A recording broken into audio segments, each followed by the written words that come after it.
Imagine trusting an AI chatbot to help your teenager with schoolwork, and instead, it becomes a so-called suicide coach. That's the nightmare scenario driving OpenAI's latest announcement. A sweeping set of new safeguards for ChatGPT, including parental controls set to roll out within the next month. Why now? The timing is no coincidence. Just days ago, the parents of 16-year-old Adam Raine filed a wrongful death lawsuit against OpenAI, claiming ChatGPT gave explicit self-harm instructions before their son tragically took his life. It's the first case directly accusing the company of wrongful death. That's devastating. So, what exactly is OpenAI doing to prevent this from ever happening again? They're introducing what they call enhanced crisis detection.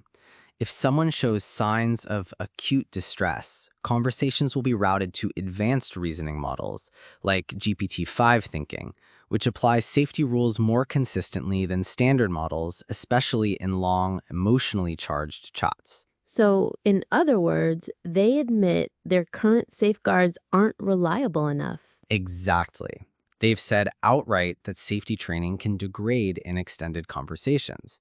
The new measures aim to prevent those gaps by connecting users to emergency services or even alerting trusted contacts with one-click access. Interesting. But the real headline is the parental controls, right? Yes, parents will soon be able to link accounts with their teens, receive notifications when the system detects distress, and even shape how ChatGPT responds, setting age-appropriate rules, turning off chat history, or disabling certain features completely. That raises a big question, though. How do you balance parental oversight without making teens feel spied on? Good point.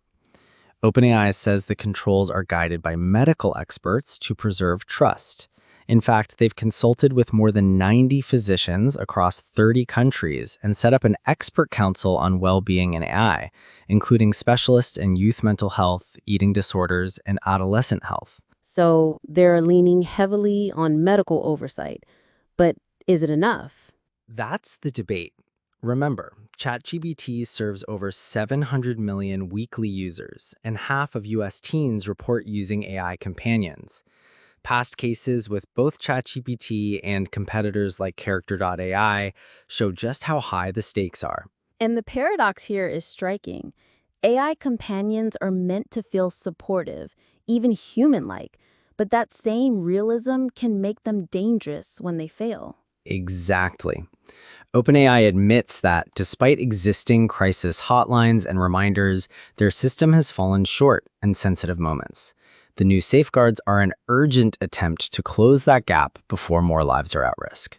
The bottom line, we're entering a new era where AI isn't just a tool, it's a potential lifeline. And when that lifeline fails, the consequences can be irreversible. Which makes one thing clear. Building AI with empathy isn't optional, it's survival.